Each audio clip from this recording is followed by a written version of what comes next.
मेरे बाबा जोगिया हो राम।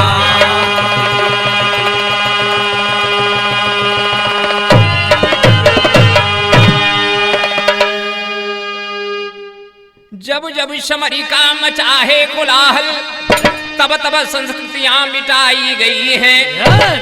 राजा चमरीसेन गुजरात के थे, चमरावती नगरी बताई गई है।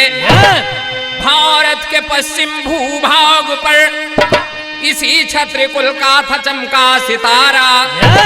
सनातन धर्म के परम प्रिय थे पोषक राजा चमरसेन सबके दुलारा।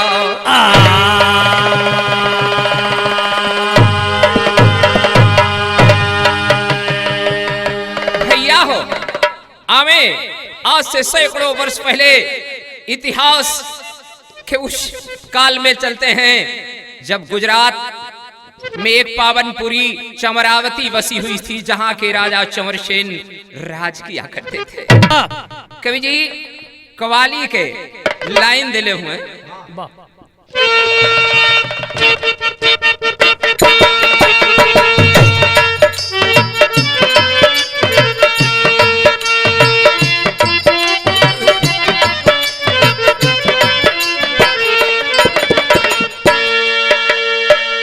कोनो आशिक अपने मासूका से कहले बा,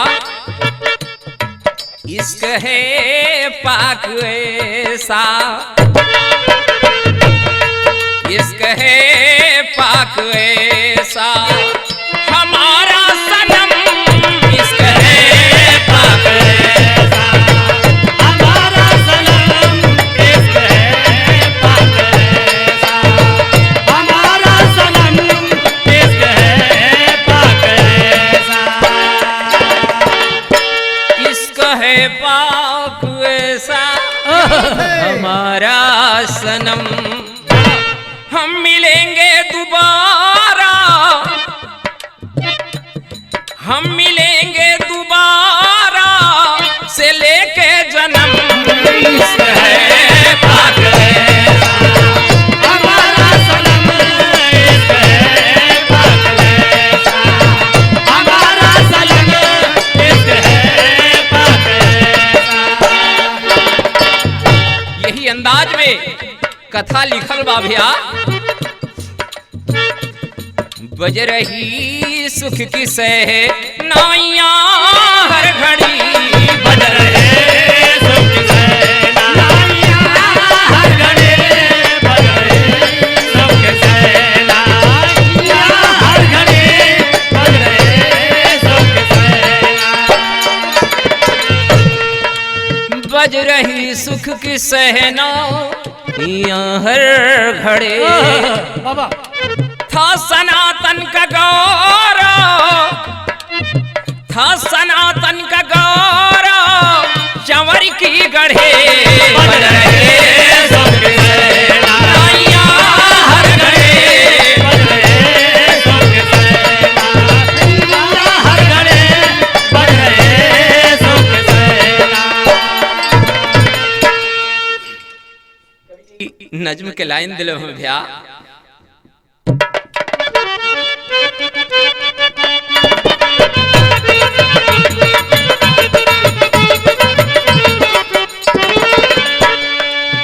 इतिहासकार विजय शास्त्री जी दर्शाए हैं, सनातन वंश के गौरव को वो बताए हैं।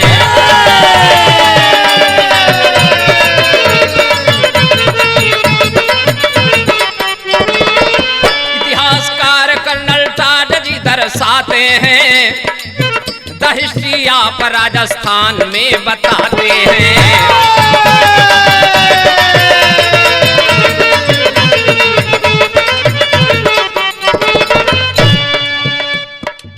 चित्तौड़गढ़ में बप्पा रावल कुल से नाता था, सनातन धर्म का भगवत ध्वज लहराता था।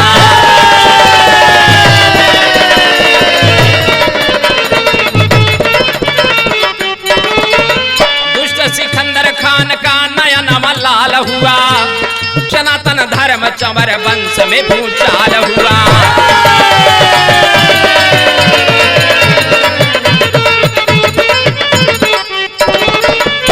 भैया हो, एक दिन एक घटना घटल बा। बाबा कौन घटना? सिकंदर खान लोदी एक दिन चिट्ठी लिख ले बा राजा चमरसेन जी का। कवि जी विदेशिया के लाइन में दिले हुए।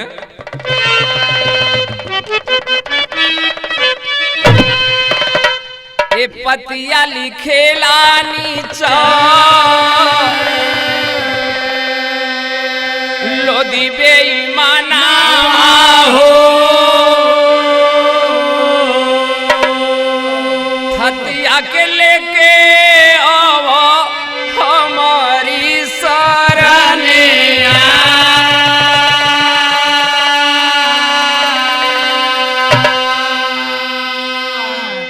ये राजा यो ताजा दे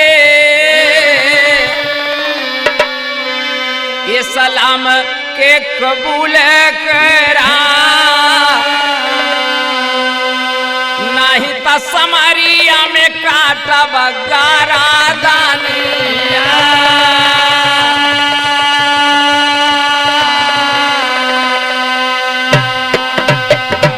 भैया हो, सिकंदर खान लोदी 1489 में जब बादशाह नहीं हुआ था तो उसका नाम था निजाम खान।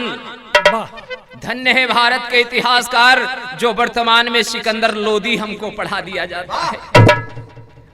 सिकंदर खान लोदी ने लिखा राजा चमरसेन को कि आप अपना राज ताज सब कुछ हमारे चरणों में डाल करके इस्लाम को स्वीकार कर लो, तुम्हें राजदान में दिया जाएगा। राजा चमरसेन जवाब लिख ले हुए भैया, ए जनवा से पावना हुए हमारा धर्म हो,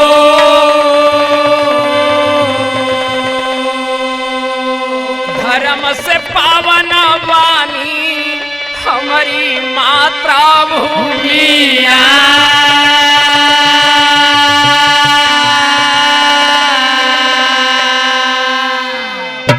अरे राजा नहीं देबा हम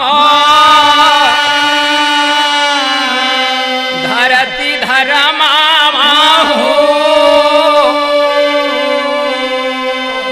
लड़ी के समहरिया में देवे गौरा दानिया।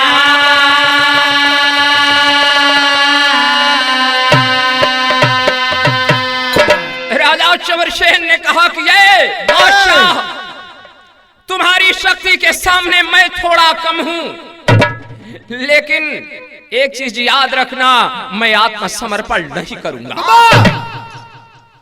मैं युद्ध भूमि में अपना गर्दन दे सकता हूं शहंशाह, लेकिन अपना धर्म और अपनी मातृभूमि देना स्वीकार नहीं। क्या बात है बाबू हो, कवि जी गाना के शैली दिले हुए।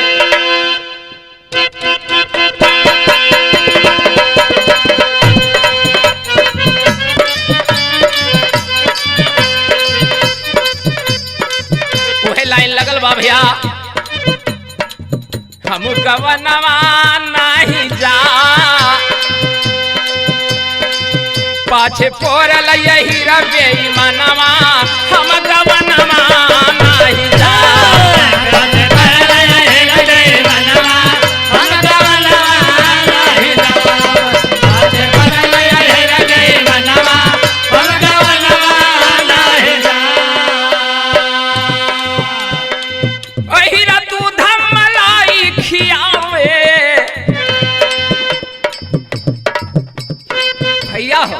छोड़ा ना।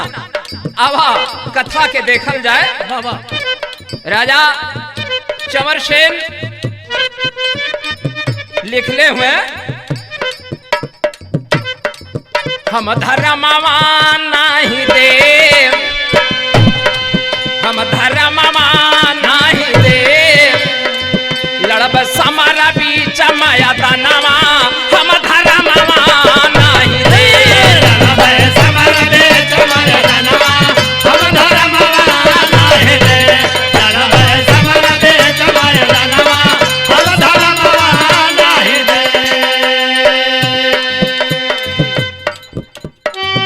लोधी घेर लिया है जाई,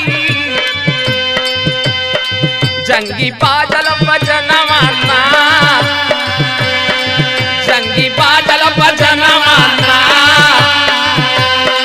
भैले घोरा समारा माया दानवा, जंगी बादल बजनवाना, कई कई घोरा समारा माया दानवा, जंगी बादल बजनवाना, कई कई घोरा समारा माया दानवा, जंगी बादल बजनवाना। भैया हो, जब निजाम खान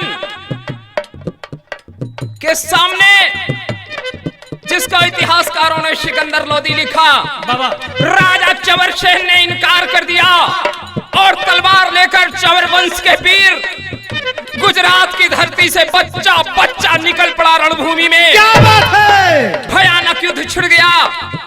कवि जी टेरी की लाइन दिले हुए हैं।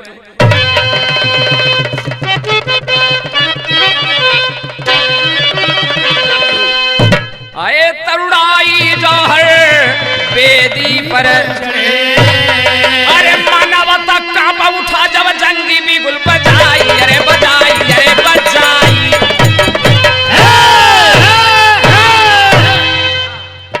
मानवता कांप उठा जब जंगी बिगुल बजाई, तरुणाई जौहर बेदी पर चढ़ी। बाबूजी, तरुण अवस्था की बच्चियां महल के बुर्ज से जौहर की आग में कूदने लगी और तरुण अवस्था के वीर हाथ में तलवार लेकर रणभूमि में कूद पड़े। कवि जी लाइन दिले हुए,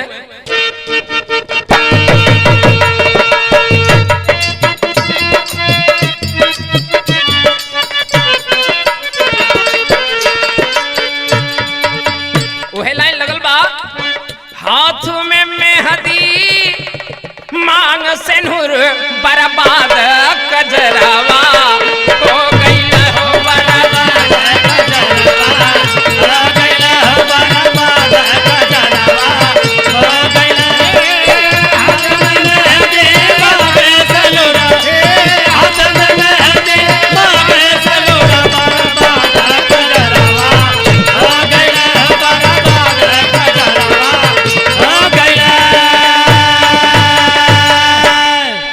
यही अंदाज में कथा लिखल बा भैया। राजा धर्म दुइनो नाही देव, राजा धर्म दूनो नाही देव, छा गईली ललाई रनवा में हो, छा गईली ललाए रनवा में हो, छा गईली ललाए रनवा में। तो घन घोर लड़ाई होवे लगल, क्षमा बीत गए रनवा में। अरे रसद पानी सब खत्म भइल, रसद पानी सब खत्म भइल, लगे वीर कटे बच बनवा के हो, लगे वीर कटे सब रनवा में, लगे वीर कटे सब रनवा में। रसद पानी सब खत्म भइल, रसद पानी सब खत्म भइल, लगे वीर कटे सब रनवा में, लगे वीर कटे सब रनवा में। भैया हो, 6 महीना घनघोर लड़ाई भइल बा। घनघोर लड़ाई के परिणाम भइल, महल में रसद पानी समाप्त होखे लगल। नन्हे नन्हे वीर शर में पीतांबरी वस्त्र बांध करके तलवार लेके रणभूमि में कटने लगे। प्रेमियों, राजा चंवर सेन ने जब अपने भविष्य को कटता हुआ देखा तो उनका हृदय तार तार होने लगा। ये रसद पानी सब खत्म भइल, रसद पानी सब खत्म भइल, लगे वीर कटे बचा पनवा में हो, लगे वीर कटे सब रनवा में, लगे वीर कटे सब रनवा में। पानी सब खत्म भइल, लगे वीर कटे सब रनवा में, लगे वीर कटे सब रनवा में। दयालु राजा चंवर सेन अपने छोटे छोटे वंशजों को कटता देखकर अपनी तलवार नीचे झुका दिए बाबू। राजा चमरसेन अस्त्र रखे बंदी लोदी बनवाया है। अरे बहुत अपमानित किया नीचा जब लाया है लोदी बनवा में हो जब लाया है लोदी बनवा में जब लाया है लोदी बनवा में। बाबू हो राजा चमरसेन अपना अस्त्र रख करके सर झुका दिए, आत्मसमर्पण कर दिए अपने भविष्य को बचाने के लिए। तो उनको बंदी बना करके जब उनके ही दरबार में सिकंदर खान लोदी लाया, राजा चमरसेन को तलवार के बल पर दरबार में जमीन पर बैठाया गया। तो होला का कवि जी अंदाज दे ले हुए।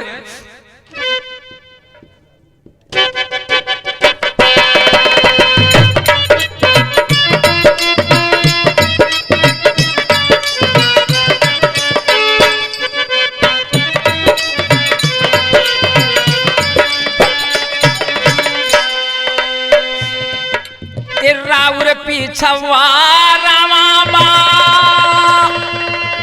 छिछली गढ़िया महाराजावा हो। भैया हो जब बारात जनवासे से उठ के मड़वा में बैठ जाले जाके तो सखी सहेली हंसी मजाक में गावेली, ए राउर पीछवा रामा छिछली गढ़िया महाराजावा फुलवा फूलेला का चन्नार महाराजावा हो। फुलवा फूलेला का चन्नार महाराजावा, फुलवा फूलेला का चन्नार महाराजावा। यही अंदाज में कवि जी कथा का लिखले हुए भैया। राजा चमरसेन सर झुका करके जब दरबार में जमीन पर बैठाए गए तो राजा चमरसेन ने सिकंदर खान लोदी से कहा, ए राजा यौरो ताजा छिनला घरावा दुआरावा दुश्मन पापिया हो। ए दुश्मन पापिया हो ले मोर माउरिया उतार दुश्मन पापिया हो।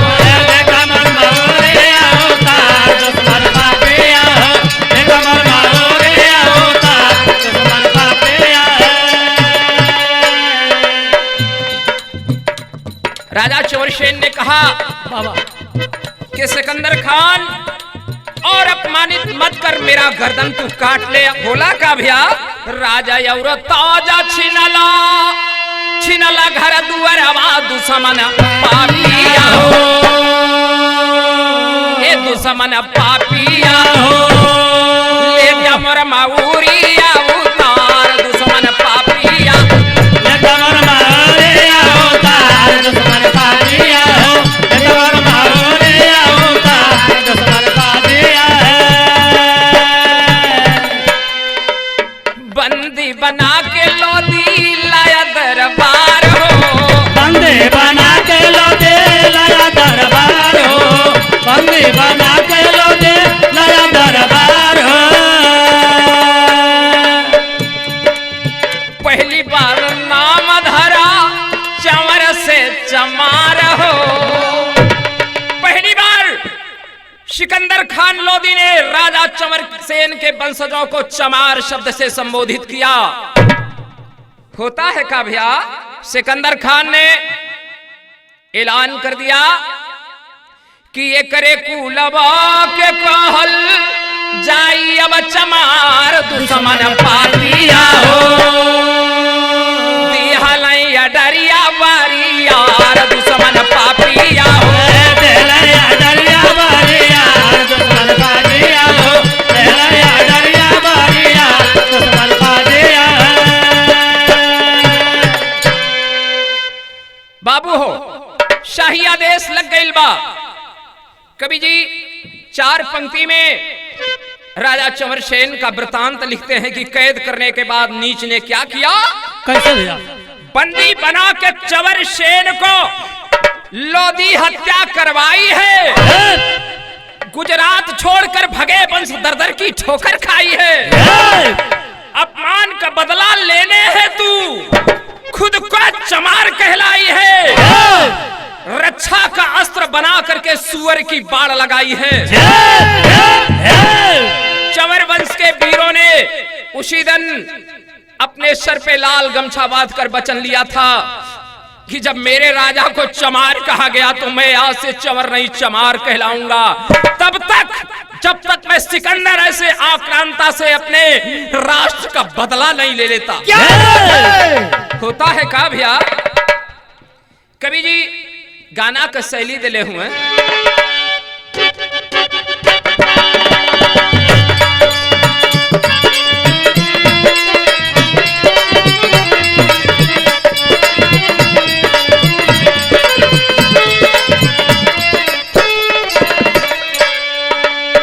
कहां से आवेला बाबा के तितिलावा हो, कहां से आवेला बाबा के तितिलावा हो, कहां से आवेला बाबा के तितिलावा हो,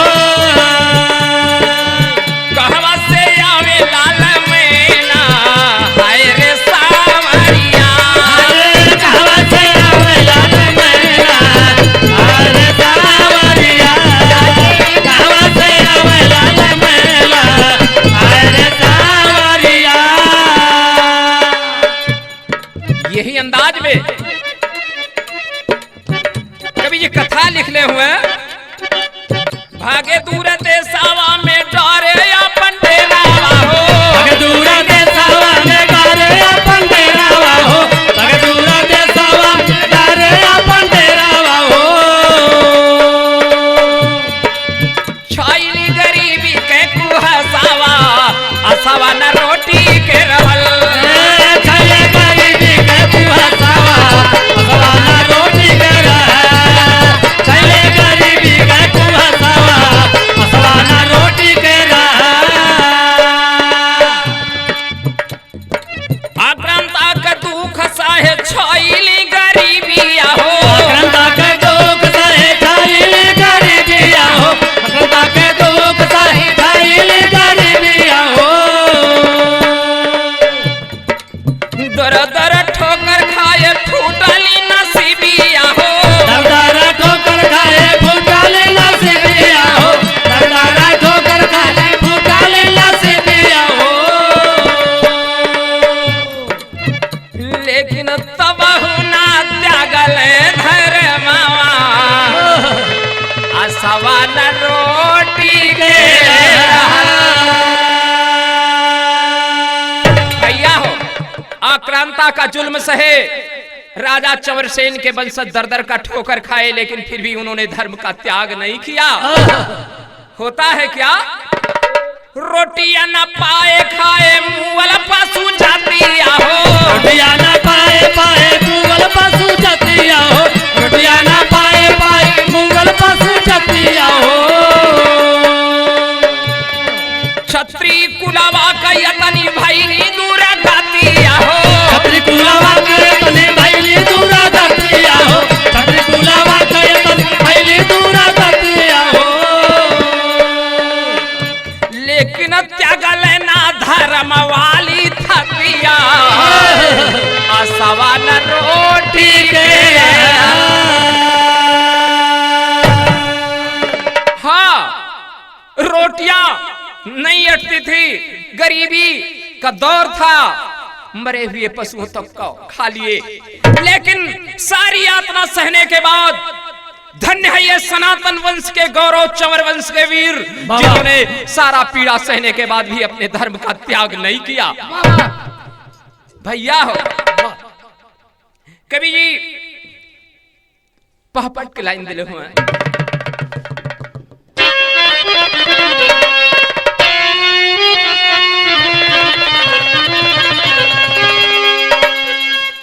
आए हे अरे चंवर वंश का छूटल राजा धारा दिया छतिया फाटेले,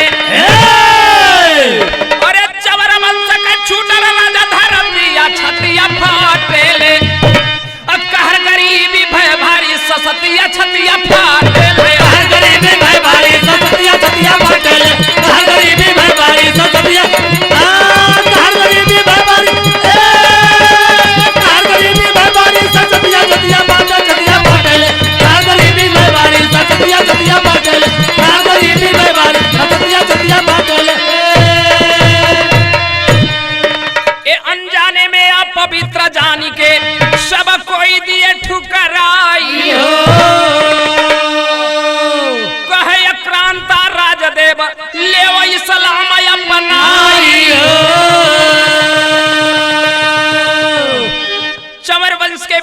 की ठोकर खा रहे थे, तब भी निजाम खां लोदी ने कहा कि तुम सब इस्लाम स्वीकार कर लो, हम तुम्हें राज दे देंगे। लेकिन धन्य है ये चंवरवंशी वीर, लेकिन दर दर ठोकर खाए सहे विपत्तिया छतिया फाड़ देले। अरे राजवंश के डूबे नाही किरतिया छतिया फाड़ देले। राजवंश के डूबे नहीं गिरतिया छतिया फाटे, राजवंश के डूबे नहीं गिरतिया छतिया, राजवंश के डूबे नहीं गिरतिया, राजवंश के डूबे नहीं गिरतिया छतिया फाटे, छतिया फाटे, राजवंश के डूबे नहीं गिरतिया छतिया फाटे, राजवंश के डूबे नहीं गिरतिया छतिया फाटे। भैया हो और राजवंश के डूबे नाही किरतिया छतिया फाड़ देले। चंवरवंश के वीरों ने कहा कि हम अपने राजवंश की कीर्ति धूमिल नहीं करेंगे। होता है क्या भैया, आज ये लोग जब घर छूटा, नगर छूटा, अपना शहर छूटा, तो ये लोग भिक्षाटन करने लगे नगर नगर में। तो अपने वंश का वर्णन करते हुए बाबूजी भिक्षा मांगत हुए, कभी आल्हा के लाइन दिले हुए।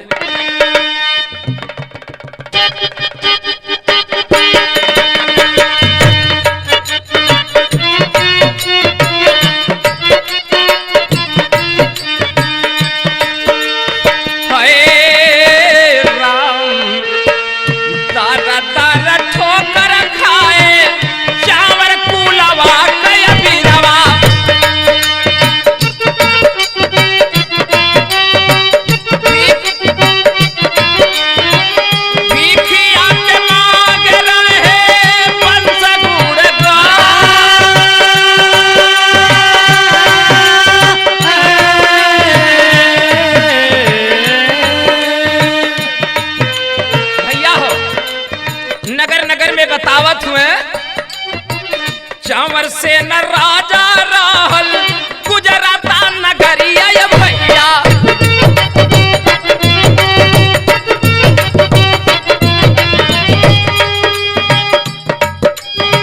चंवरावती नगरिया पानल रहली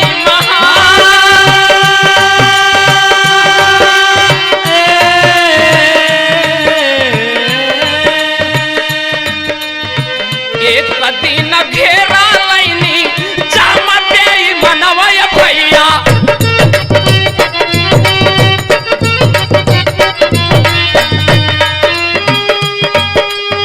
कहे पैबा राज माना धर्म हम्मा।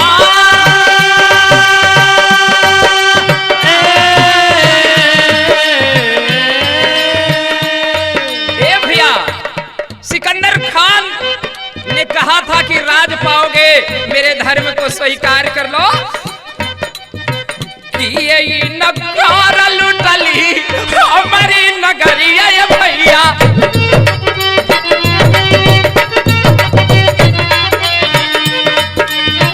चंवरवंशी कुलवा में छा गइल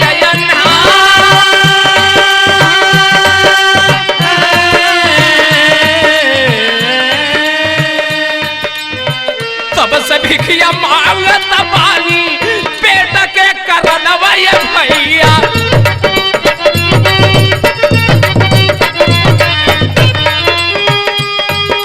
ही अपमानित करे के नमवा धैले उचमा।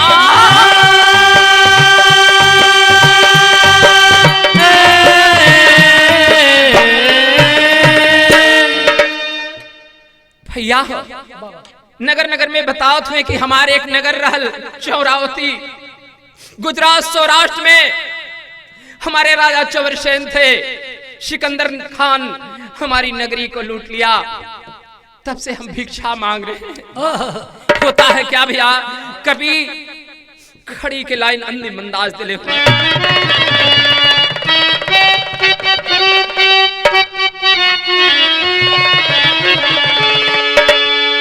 आए अरे चंवरवंशी वीरा शब्द चमार कही गए। अरे इतिहास में कलमिया के धार चढ़ी गए। इतिहास में कलमिया के धार चढ़ गए, इतिहास में कलमिया के धार चढ़ गए। सिकंदर खान लोधी भारी किया अत्याचार हो, और चंवर सेन वंश के नाम धैले उच्च मार हो। चंवर सेन वंश नाम धैले उच्च मार हो, चंवर सेन वंश नाम धैले उच्च मार हो। अरे सनातन वंशी आक्रांता के अत्याचार सही गए। ए इतिहास में कलमिया के धार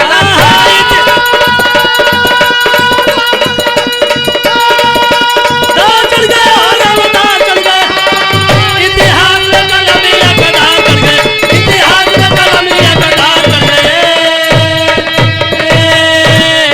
भैया हो राज कपूर सनातन वंशी आप सब लोगन से हाथ जोड़ के एक निवेदन करत हुए। बाबा अरे छुआ छूता दे सावा से देवा अब मिठाई। छुआ छूता दे सावा से देवा अब मिठाई, छुआ छूता दे सावा से देवा अब मिठाई।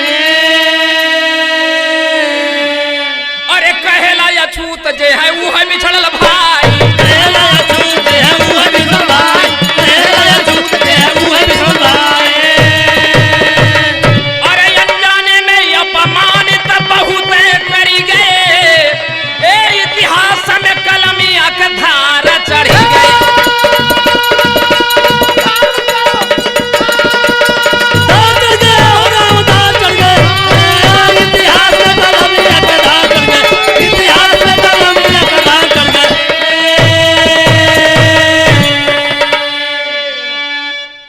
अंतिम में गुरु घराने का परिचय देते हुए कवि जी लिखते हैं, राम हेत गुरु सीताराम